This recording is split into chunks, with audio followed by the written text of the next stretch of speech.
Hello students, good morning all of you. आज के इस वीडियो में हम प्रैक्टिकल क्वेश्चन करेंगे डबल कॉलम कैच बुक का। पहले वाले वीडियो में मैं आप लोगों के साथ थोड़ी डिस्कस कर चुकी हूँ कि हम डबल कॉलम कैच बुक कैसे बनाते हैं। आज हम इसका एक प्रैक्टिकल क्वेश्चन करेंगे। तो ये देखिए, ये हमारी बुक है, इसमें थर्ड इलस्ट्रेशन है हमारी। आज हम वही इलस्ट्रेशन स्टार्ट करते हैं।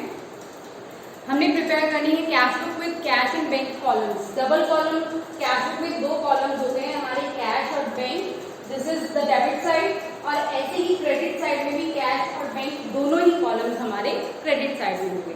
तो चलिए स्टार्ट करते हैं। 1 जनवरी 2016 कैश इन हैंड 5000 है और कैश एट बैंक 12000 है। तो सबसे पहले आप यहाँ पर डेट डाल दीजिए, जनवरी 1 2016 की है। टू बैलेंस, अब हमें बैलेंसेस गिवन है तो अब हम स्टार्टिंग यहीं से करेंगे। To balance brought down, cash का बैलेंस हमें गिवन है 5000 रुपीज और बैंक का बैलेंस हमें गिवन है 12000 रुपीज। ये हमने बैलेंसेस लिख दिए हैं। देन सेकंड 3 जनवरी को हमें बोला है रिसीव्ड फ्रॉम महेश 1100, रिसीव कर रहे हैं। ये हमारी जो है डेबिट साइड जो है, ये रिसीव वाली साइड है। हम जो भी रिसीव करेंगे पैसा वो हम इधर दिखाएंगे और पेमेंट जो हम करेंगे वो हम क्रेडिट में दिखाएंगे। तो 3 जनवरी को हमें बोला है रिसीव्ड फ्रॉम महेश। तो अब यहाँ पर हम पर्टिकुलर्स में लिख देंगे टू महेश, कैश रिसीव कर रहे हैं तो कैश के कॉलम में ही हम दिखा देंगे 1100 रुपीज। और सेम 3 जनवरी को ही हमें बोला हुआ है कैश सेल्स है 1500 की, तो 3 जनवरी में ही हमारी आ जाएगी टू सेल्स। ठीक है, कैश सेल्स है हमारी 1500, तो हम ये कैश में ही दिखाएंगे हमारी 1500 की जो हमारी सेल्स हुई। देन 5 जनवरी को हमें गिवन है paid for travelling expenses. Travelling expenses के लिए पे किया है। अब नथिंग इज गिवन कि कैश में दे रहे हैं या बैंक से। अगर बैंक होता तो यहाँ पर लिखा होता कि बाय बैंक, लेकिन बैंक नहीं है तो हम कैश में ही लेके चलेंगे। पेमेंट कर रहे हैं तो क्रेडिट साइड में, ये हमारा 5 जनवरी का कॉलम है। डेट डाल दीजिए, यहाँ पे हम लिखते हैं बाय ट्रैवलिंग एक्सपेंसेस 800, तो कैश के कॉलम में हम दिखा देंगे 800। ठीक है, नेक्स्ट है 7 जनवरी को कैश परचेजेस। हम माल खरीद रहे हैं कैश में, तो नकद जाएगा तो फिर से इसी तरफ दिखा देंगे। डेट हमें गिवन है 7, यहाँ पे आप दिखा दीजिए पर्टिकुलर्स में बाय परचेजेस, और कैश में हम दिखा देंगे जितने की हमने परचेज की है, दैट इज 1200, 1200 की हमारी परचेजेस है। ठीक है, उसके बाद है 8 जनवरी को paid to Dinesh by cheque. अब हम दिनेश को पेमेंट कर रहे हैं बाय चेक, तो चेक से पेमेंट की जा रही है तो ये हमारी बैंक से जाएगी। तो यहाँ पर आप डेट दिखा दीजिए 8 जनवरी, बाय दिनेश, पार्टी का नाम आ जाएगा।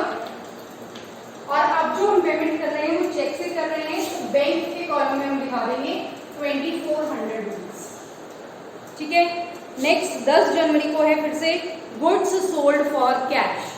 10 जनवरी को फिर से हम सेल्स कर रहे हैं to sales account, goods sold for cash.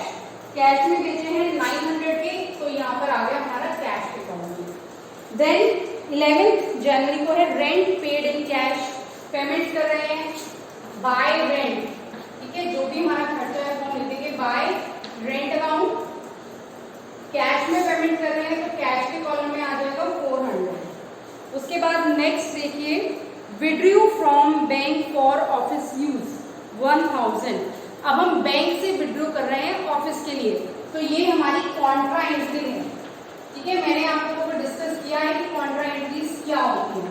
तो ये हमारी कॉन्ट्रा एंट्री है, हम बैंक से पैसा निकाल रहे हैं और अपने ऑफिस में लेके आ रहे हैं। तो ऑफिस में तो कैश आ गया, तो यहाँ पर हम दिखा देंगे 1000 का अमाउंट है, इधर कैश में आया करेंगे। ठीक है, टू बैंक अकाउंट, और इधर बैंक से जा रहा है तो बैंक के क्रेडिट में दिखा देंगे और बाय कैश।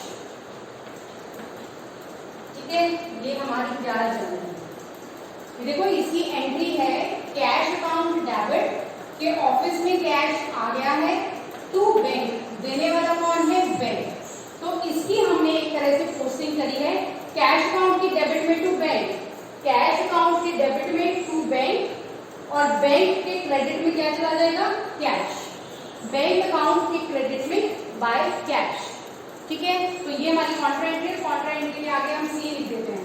तो आप इस एंट्री के आगे इस तरीके से सी लिख दीजिएगा ताकि हमें क्लियर हो जाए कि this is a contra entry. Next है paid to Naresh by cheque. हम नरेश को चेक दे रहे हैं 2500 का। तो 12 जनवरी बाय नरेश, नरेश का नाम आ जाएगा, 2500 का चेक दे रहे हैं। तो पेमेंट कहां से जाएगी, बैंक से। देन 13 जनवरी को हमें गिवन है received from Ratan Kumar a cheque and send it to bank. 13 जनवरी को ही हमें चेक रिसीव हुआ है और हम उसको साथ के साथ बैंक में दे देते हैं। तो 13 जनवरी को जो हमें चेक रिसीव हुआ है किससे, रतन कुमार से, तो टू रतन। और क्योंकि हमने ये चेक बैंक में डाल दिया है तो हम बैंक के कॉलम में ही डेबिट करेंगे। अब हम कैश में नहीं दिखाएंगे, हम बैंक में दिखा देंगे डायरेक्ट, क्योंकि हमने वो चेक सेम डे बैंक में जमा करा दिया। देन कैश सेल्स उसी तारीख में है, 13 तारीख में कैश सेल्स है। तो टू सेल्स अकाउंट, कैश में दिखा दीजिए 800। Paid into bank 700। Paid into bank, bank में पे कर रहे हैं, ठीक है। मतलब क्या पे कर रहे हैं बैंक में, ये भी हमारी क्या है, कॉन्ट्रा एंट्री। बैंक में हम पैसा जमा करा रहे हैं तो bank account debit to cash, ठीक है। बैंक अकाउंट डेबिट हो जाएगा, bank account debit to cash. 800 रुपए का हमें अमाउंट गिवन है। पेड टू बैंक 700, ठीक है। और कैश अकाउंट के क्रेडिट में हम दिखा देंगे बाय बैंक। कैश अकाउंट के क्रेडिट में दिखा दीजिए 700 और यहाँ पर हम दिखा देंगे बाय बैंक। ये भी कॉन्ट्रा एंट्री है तो इससे आगे भी हम सेम करेंगे, ठीक है। डेट हमारी सेम है 13 जनवरी 13। पेड इनटू बैंक, बैंक में जमा करा दिए। Then bought a building and paid by cheque 10,000। एक बिल्डिंग खरीदी है और पेमेंट हम 10,000 रुपए की चेक से कर रहे हैं, तो सेम डेट में है। तो बाय बिल्डिंग खर्चा हो रहा है और पेमेंट बैंक से जा रही है तो बैंक में हम दिखा देंगे 10,000। Then received cheque from Naresh and sent it to bank. 14 जनवरी को चेक रिसीव हुआ है नरेश से और बैंक में भेज दिया, तो बैंक अकाउंट में होएगा ये 1800 बैंक में डेबिट करेंगे, ठीक है। अगर ये चेक सेम डे बैंक में जमा नहीं कराते हैं तो हम उनकी यहाँ पर कोई एंट्री नहीं दिखाते, क्योंकि वो हमारा चेक इन हैंड अकाउंट में आ जाएगा, ठीक है। तो ये हमने नरेश से चेक लिया और साथ के साथ बैंक में जमा करा दिया, तो बैंक में आ गए हमारे 1800।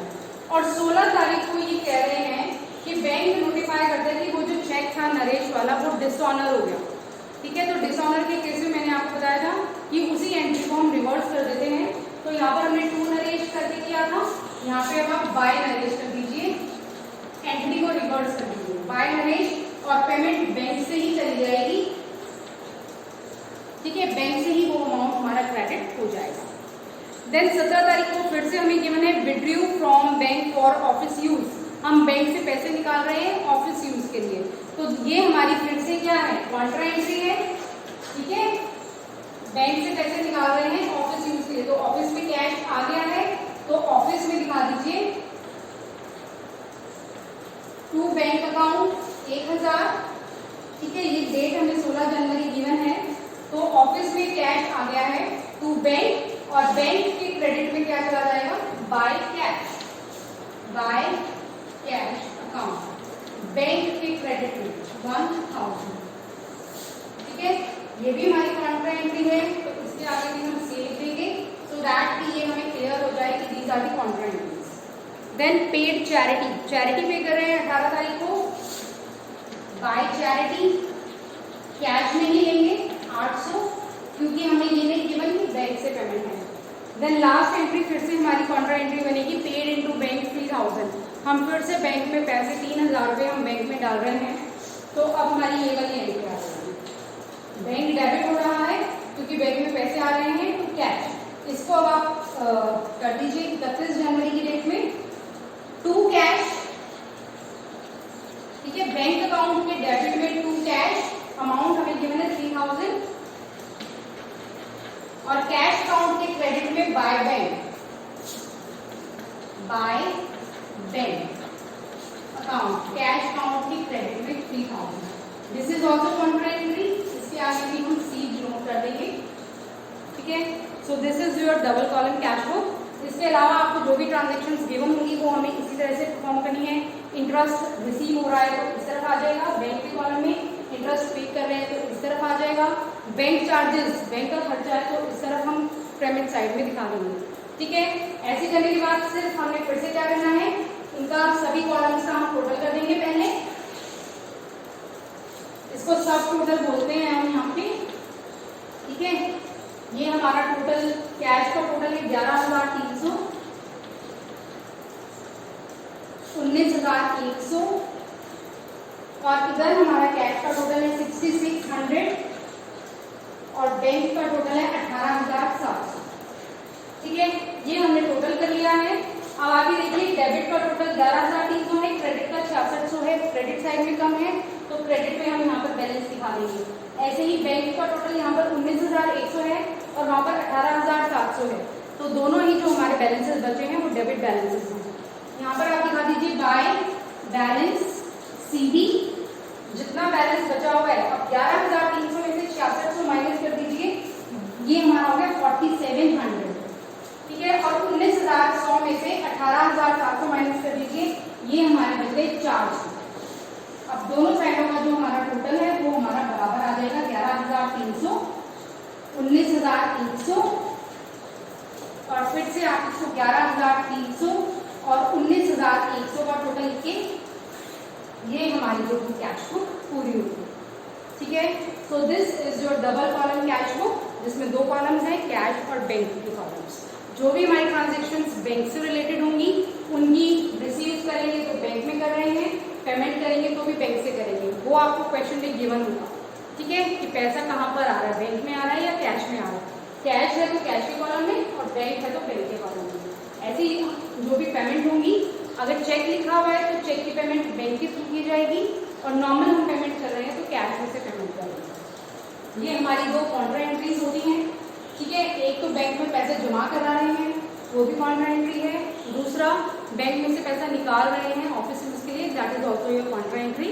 तो कॉन्ट्रा एंट्रीज का ट्रीटमेंट दोनों तरफ किया जाएगा और उसके आगे हम सी डिनोट कर देंगे ताकि हमें पता चल जाए कि ये हमारी कॉन्ट्रा एंट्री, ठीक है। तो इसी टाइप से हमारी बाकी की इलस्ट्रेशंस होंगी, आप इनकी प्रैक्टिस करते रहिए। Thank you very much for watching.